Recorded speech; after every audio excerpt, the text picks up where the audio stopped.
जय श्री कृष्ण। आप सभी को पुरुषोत्तम मास के 18वें दिन की ढेरों शुभकामनाएं।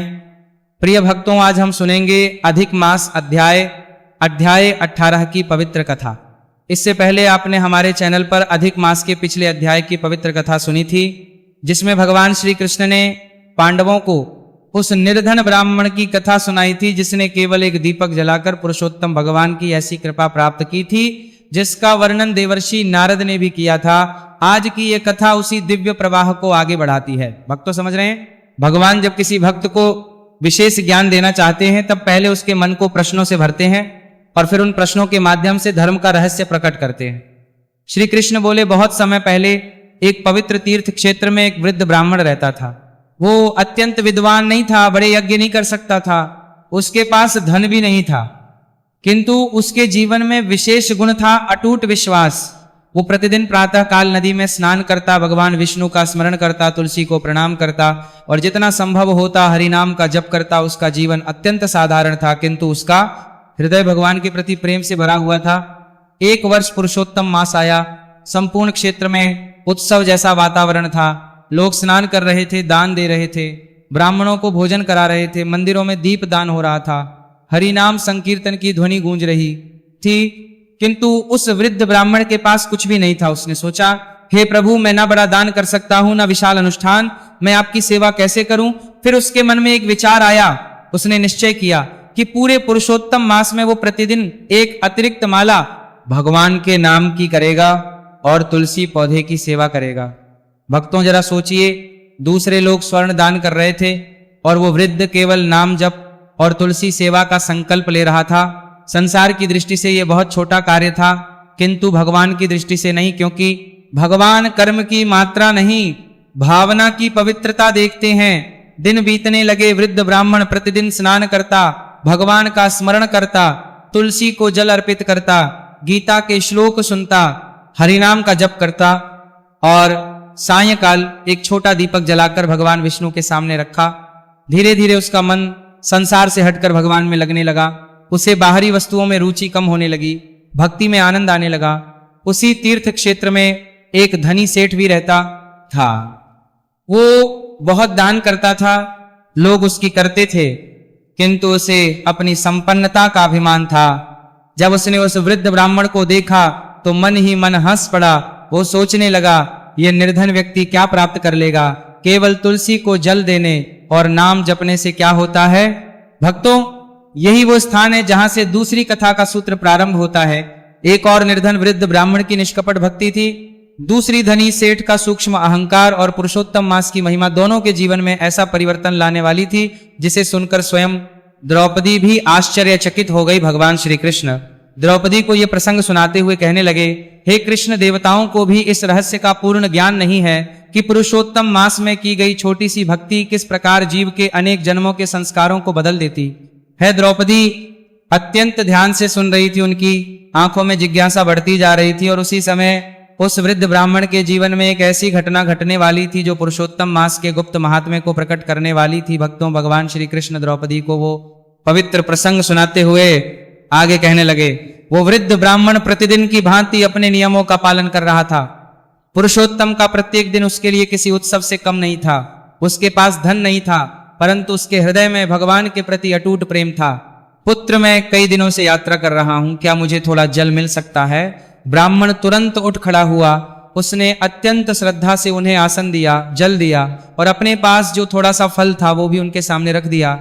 साधु ने मुस्कुराकर पूछा, तुम इतने निर्धन हो फिर भी इतना आदर क्यों कर रहे हो।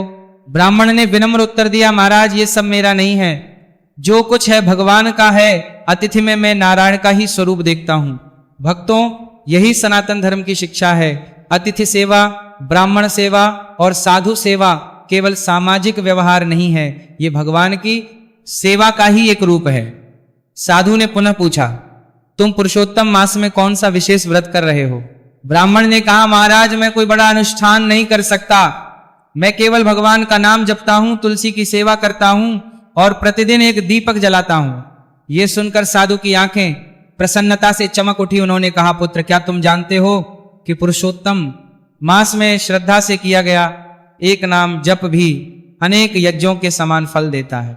ब्राह्मण ने विनम्रता से सिर झुका लिया। साधु कुछ देर मौन रहे, फिर बोले, एक रहस्य सुनो। ये वही रहस्य है जिसे बहुत कम लोग जानते हैं। पुरुषोत्तम में भगवान केवल कर्म नहीं देखते, वे ये भी देखते हैं कि भक्त अपने हृदय में कितना स्थान उन्हें देता है। भक्तों, भगवान श्री कृष्ण ये कहते हुए द्रौपदी की ओर देखने लगे। द्रौपदी अत्यंत ध्यान से सुन रही थी। श्री कृष्ण बोले, हे कृष्णा, यही वो रहस्य है जिसे देवता भी पूर्ण रूप से नहीं जानते। देवता कर्म का फल देखते हैं, परंतु भगवान हृदय का भाव देखते हैं। उसी समय वो साधु ब्राह्मण से बोले, तुम्हारा ये केवल पृथ्वी पर नहीं जल रहा, इसकी ज्योति सूक्ष्म लोकों तक पहुंच रही है। ब्राह्मण आश्चर्य में पड़ गया। उसने कहा, महाराज, मैं तो एक साधारण मनुष्य हूं, मेरे छोटे से दीपक में ऐसी क्या शक्ति हो सकती है। साधु ने उत्तर दिया, जब दीपक भक्ति से जलता है तब उसमें भगवान की कृपा जुड़ जाती है। भक्तों, आप समझ रहे हैं, दीपक केवल तेल और बाती से नहीं जलता, उसमें श्रद्धा का प्रकाश भी होता है। यही कारण पुराणों में दीपदान को अत्यंत पुण्यकारी बताया गया है। विशेष रूप से पुरुषोत्तम मास में उस रात्रि साधु वहीं विश्राम करने लगे। प्रातः काल जब ब्राह्मण जागा तब उसने देखा कि साधु वहां नहीं है, किंतु जिस स्थान पर वे बैठे थे वहां तुलसी के कुछ पवित्र पत्ते और भगवान विष्णु का नाम अंकित एक छोटा सा ताम्रपत्र रखा हुआ था। ब्राह्मण समझ गया कि ये कोई साधारण महात्मा नहीं थे। उसने श्रद्धा से तुलसी पत्रों को अपने मस्तक से लगाया। उधर उसी दिन धनी सेठ को एक विचित्र स्वप्न आया। उसने देखा कि दो विशाल तराजू रखे हुए हैं, एक और उसके द्वारा किए गए बड़े बड़े दान रखे गए हैं, दूसरी ओर उस वृद्ध ब्राह्मण की तुलसी सेवा, नाम, जप और दीप दान रखा गया है। और आश्चर्य की बात यह थी कि ब्राह्मण के साधारण से दिखने वाले पुण्य का पलड़ा अधिक भारी दिखाई दे रहा था। सेठ घबरा। उसने स्वप्न में ही पूछा, ये कैसे संभव है। तभी एक दिव्यवाणी सुनाई दी, जिस पुण्य में अहंकार नहीं होता उसका भार तीनों लोकों से अधिक होता है। सेठ की नींद खुल गई, उसका शरीर कांप रहा था। उसके मन में पहली बार यह विचार आया कि कहीं वो धर्म का बाहरी स्वरूप तो नहीं निभा रहा, परंतु भीतर से रिक्त तो नहीं है। भक्तों, यही पुरुषोत्तम मास की कृपा है। ये मनुष्य को दोष दिखा देता है, ये आत्मा का दर्पण बन जाता है। ये केवल बाहरी व्रत नहीं, भीतर की शुद्धि का भी समय है। उधर वृद्ध ब्राह्मण अपने नियमों में पहले से भी अधिक दृढ़ हो गया। अब उसका मन हरि नाम में डूबने लगा था। गीता के श्लोक सुनते समय उसकी आंखों से आंसू बहने लगते। तुलसी की सेवा करते समय उसे ऐसा अनुभव होता मानो स्वयं भगवान उसकी भक्ति स्वीकार कर रहे हो। और तभी पुरुषोत्तम भगवान की एक और अद्भुत लीला प्रकट होने वाली थी, क्योंकि जिस साधु ने उसे दर्शन दिए थे उनका वास्तविक स्वरूप अब प्रकट होने वाला था। साथ ही धनी सेठ के जीवन में भी ऐसा परिवर्तन आने वाला था जो इस कथा की दूसरी धारा को उस गुप्त रहस्य से जोड़ देगा, जिसे भगवान श्री कृष्ण स्वयं द्रौपदी को सुनाने जा रहे थे। और द्रौपदी उस रहस्य को सुनने के लिए पूर्ण मनोयोग से भगवान के श्रीमुख की ओर रही थी। भक्तों, भगवान श्री कृष्ण द्रौपदी को वो गुण प्रसंग सुनाते हुए आगे कहने लगे। द्रौपदी अत्यंत ध्यान पूर्वक कथा सुन रही थी। उनके मन में ये जिज्ञासा और भी बढ़ती जा रही थी कि वो साधु वास्तव में कौन थे और पुरुषोत्तम मास का वो कौन सा रहस्य है जिसे देवता भी पूर्ण रूप से नहीं जानते। उधर वो वृद्ध ब्राह्मण अपने नियमों का पालन करते हुए पहले से भी अधिक भक्ति में डूब गया था। जिस दिन उसे और ताम्रपत्र प्राप्त हुआ था, उसी दिन से उसके हृदय में एक अद्भुत शांति का अनुभव होने लगा। वो जब हरिनाम का जप करता तो उसके नेत्रों से अश्रु बहने लगते। जब वो तुलसी की परिक्रमा करता तो उसका मन संसार से हटकर भगवान में स्थिर हो जाता। और जब वो दीपक जलाता तो उसे ऐसा अनुभव होता मानो उसके भीतर भी एक दिव्य दीपक प्रज्वलित हो रहा हो। भक्तों, जरा सोचिए, पुरुषोत्तम मास का वास्तविक प्रभाव यही है। ये केवल अनुष्ठानों का समय नहीं है, ये आत्मा के भीतर भगवान के प्रति प्रेम जगाने का समय है। जब मनुष्य का मन भगवान में लगने लगता है तब वही सबसे बड़ा पुण्य होता है। एक दिन रात्रि के समय वो ब्राह्मण भगवान विष्णु के मंदिर में बैठकर नाम जप कर रहा था। मंदिर में बहुत कम लोग थे, चारों ओर शांति थी। दीपक की लौ धीरे धीरे जल रही थी। उसी समय ऐसा प्रतीत हुआ जैसे मंदिर के गर्भगृह से दिव्य प्रकाश निकल रहा हो। उसने आश्चर्य से उधर देखा और उसी क्षण उसके हृदय में एक अद्भुत भाव उत्पन्न हुआ। उसे स्मरण हो आया कि वो वृद्ध साधु कोई साधारण महात्मा नहीं थे। उसकी आंखें भर आईं। वो भूमि पर दंडवत होकर रोने लगा। उसी समय उसके भीतर से एक प्रेरणा उठी, भगवान की भक्ति ही जीवन का वास्तविक धन है। भक्तों, आप समझ रहे हैं, यही वो गुप्त रहस्य है जिसकी ओर भगवान मनुष्य को ले जाना चाहते हैं। धन, वैभव, प्रतिष्ठा और सांसारिक सुख सीमित है, किंतु भगवान का नाम और भगवान की भक्ति अनंत है। उधर धनी सेठ के जीवन में भी परिवर्तन प्रारंभ हो चुका था। उस स्वप्न ने उसके मन को झंझोर दिया था। अब वो स्वयं प्रश्न करने लगा, क्या मैं वास्तव में भगवान के लिए दान करता हूं या केवल लोगों की प्रशंसा पाने के लिए? ये प्रश्न उसके मन को बार बार व्याकुल करने लगा। अंततः एक दिन वो उसी वृद्ध ब्राह्मण के पास पहुंचा। उसने देखा कि ब्राह्मण तुलसी की सेवा कर रहा है। उसके चेहरे पर ऐसी शांति थी जो बड़े बड़े राजाओं के पास भी नहीं होती। सेठ ने विनम्र होकर पूछा, विप्रवर, आपके पास न धन है न वैभव, फिर भी आप इतने प्रसन्न कैसे रहते हैं? ब्राह्मण मुस्कुराया। उसने कहा, क्योंकि मेरा आधार भगवान है। जो भगवान पर आश्रित हो जाता है उसके जीवन से भय और चिंता धीरे धीरे दूर होने लगते हैं। यह सुनकर सेठ मौन हो गया। उसी समय मंदिर के कुछ वृद्ध संत वहां आए। उन्होंने दोनों को देखकर कहा, पुरुषोत्तम में किया गया सबसे बड़ा दान क्या है, जानते हो? सेठ ने उत्तर दिया, अन्नदान। दूसरे ने कहा, गौदान।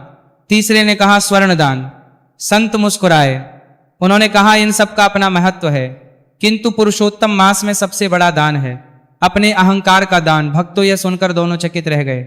संत आगे बोले, जो अपने भीतर के अभिमान, ईर्ष्या, क्रोध और लोभ को भगवान के चरणों में समर्पित कर देता है, वही वास्तव में पुरुषोत्तम मांस का फल प्राप्त करता है। भक्तों, यही वो गुप्त तत्व है जिसे भगवान श्री कृष्ण द्रौपदी को समझा रहे थे। श्री कृष्ण बोले, हे कृष्ण, बहुत से लोग यह समझते हैं कि पुरुषोत्तम मांस का फल केवल बाहरी कर्मों से प्राप्त होता है, किंतु एक और रहस्य है। द्रौपदी ने पूछा, प्राणनाथ, वह रहस्य क्या है? श्री कृष्ण बोले, हे कृष्ण, जब कोई भक्त इस मास में सच्चे हृदय से भगवान का स्मरण करता है, तब पुरुषोत्तम भगवान उसके पूर्व जन्मों के अनेक संस्कारों को शुद्ध करना प्रारंभ कर देते हैं। यह कार्य इतना सूक्ष्म है कि देवता भी उसे पूर्ण रूप से नहीं देख पाते। द्रौपदी आश्चर्य से श्री कृष्ण का मुख देखने लगी। भगवान बोले, देवता कर्मों का फल देते हैं, किंतु पुरुषोत्तम भगवान भक्त के हृदय को भी बदल देते हैं। यही इस मास की सबसे गुप्त महिमा है। भक्तों, आप समझ रहे हैं, यानी कि इस मास में केवल पुण्य नहीं बढ़ता, बल्कि आत्मा का मार्ग भी बदल सकता है। इसीलिए पुराणों में कहा गया है कि पुरुषोत्तम मास में किया गया हरिनाम संकीर्तन, गीता पाठ, तुलसी दीपदान, ब्राह्मण सेवा, गौ सेवा और पितृतर्पण असाधारण फल प्रदान करता है। उधर धनी सेठ अब पहले जैसा नहीं रहा था। उसने अपने जीवन का मार्ग बदलना आरंभ कर दिया। वो गुप्त रूप से सेवा करने लगा। वो ब्राह्मणों का सम्मान करने लगा। वो प्रतिदिन गीता सुनने लगा। वो तुलसी की सेवा करने लगा। और सबसे महत्वपूर्ण बात, उसने अपनी झांकना प्रारंभ कर दिया। भक्तों, संसार को बदलना सरल है, स्वयं को बदलना कठिन है। और जो स्वयं को बदल लेता है वही भगवान की कृपा का पात्र बनता है। इसी बीच पुरुषोत्तम मास अपने अंतिम दिनों की ओर बढ़ रहा था।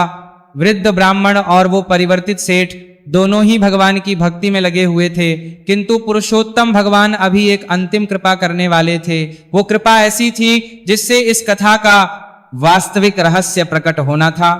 वही रहस्य सुनाकर भगवान श्री कृष्ण द्रौपदी को ये समझाने वाले थे कि पुरुषोत्तम मास में भगवान की कृपा किस प्रकार अदृश्य रूप से भक्त के जीवन और उसके भविष्य दोनों को प्रकाशित करती है। भक्तों, भगवान श्री कृष्ण द्रौपदी को वो दिव्य कथा सुनाते हुए आगे कहने लगे, पुरुषोत्तम मास अपने अंतिम चरण में पहुंच चुका था। वृद्ध ब्राह्मण पहले की भांति भगवान के नाम में लीन था। धनी सेठ भी अपने भीतर के अहंकार को त्याग कर सेवा और भक्ति के मार्ग पर चलने लगा था। दोनों के जीवन में परिवर्तन आ चुका था, किंतु पुरुषोत्तम भगवान की अंतिम कृपा विशेष थी। पुरुषोत्तम मास की पूर्णिमा की रात्रि थी। मंदिर में दीपकों की पंक्तियां जगमगा रही थी। हरि नाम संकीर्तन की मधुर ध्वनि वातावरण को पवित्र बना रही थी। तुलसी की सुगंध चारों ओर फैल रही थी। ब्राह्मण, साधु, गृहस्थ और अनेक भक्त भगवान विष्णु के समक्ष भक्ति में निमग्न थे। उसी समय वो वृद्ध ब्राह्मण भी हाथ जोड़कर भगवान के सामने खड़ा था। उसकी आंखों से प्रेम के आंसू बह रहे थे। वो कह रहा था, हे पुरुषोत्तम प्रभु, मैंने कोई बड़ा तप नहीं किया, कोई महान यज्ञ नहीं किया, कोई विशेष दान नहीं दिया। यदि मेरी भक्ति में कोई सच्चाई हो तो मुझे केवल आपके चरणों की सेवा प्रदान कीजिए। भक्तों जरा सोचिए, भगवान से संसार मांगना सरल है, भगवान से भगवान को मांगना दुर्लभ है, और जो भगवान को ही मांग लेता है वो वास्तव में सबसे बड़ा धन प्राप्त कर लेता है। उसी क्षण मंदिर के भीतर एक अद्भुत शांति छा गई। सभी भक्तों का मन स्वतः भगवान की ओर आकर्षित हो गया।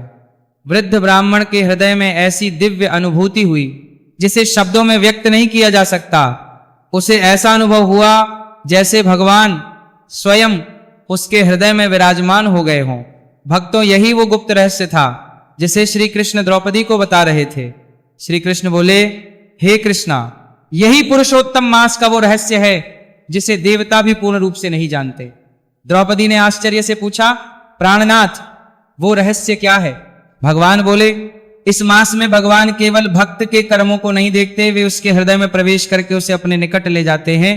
देवता का फल दे सकते हैं, किंतु भक्त के हृदय को भगवानमय बनाना केवल पुरुषोत्तम भगवान का कार्य है। भक्तों आप समझ रहे हैं, यही कारण है कि पुराणों में पुरुषोत्तम मांस को सभी मांसों का राजा कहा गया है। इस मांस में भगवान भक्त के जीवन की दिशा बदल सकते हैं, उसके भीतर भक्ति का बीज अंकुरित कर सकते हैं, उसके मन को संसार से हटाकर अपने चरणों में स्थिर कर सकते हैं। उधर वो धनी भी भगवान के चरणों में बैठा हुआ था, उसके नेत्रों से भी आंसू बह रहे थे। वो मन ही मन कह रहा था, प्रभु मैंने जीवन भर बाहरी वैभव को ही सब कुछ समझा, किंतु अब ज्ञात हुआ कि आपके बिना सब कुछ अधूरा है। भक्तों यही दूसरी कथा का पूर्ण होना था। पहली कथा में निर्धन ब्राह्मण ने सिखाया कि भक्ति के लिए धन आवश्यक नहीं है। दूसरी कथा में धनी सेठ ने सिखाया कि धन होने पर अहंकार नहीं होना चाहिए। दोनों कथाएं एक ही सत्य पर आकर मिलती है, भगवान को केवल शुद्ध हृदय चाहिए। श्री कृष्ण आगे बोले, हे द्रौपदी, जो मनुष्य पुरुषोत्तम मास में श्रद्धा से स्नान करता है, दान करता है, तुलसी की सेवा करता है, गीता का पाठ करता है, हरि नाम संकीर्तन करता है, दीप दान करता है, गौ सेवा करता है, ब्राह्मणों का सम्मान करता है और पितरों का तर्पण करता है, उस पर मेरी विषय कृपा होती है। किंतु इन सब से भी बढ़कर यदि वो विनम्रता और प्रेम के साथ भगवान का स्मरण करता है तो उसका आध्यात्मिक कल्याण निश्चित हो जाता है। ये सुनकर द्रौपदी की आंखें नम हो गई। उन्होंने हाथ जोड़कर कहा, हे माधव, अब मैं समझ गई कि पुरुषोत्तम मास का वास्तविक फल केवल पुण्य नहीं बल्कि भगवान के प्रति प्रेम की प्राप्ति है। भगवान श्री कृष्ण मुस्कुराए।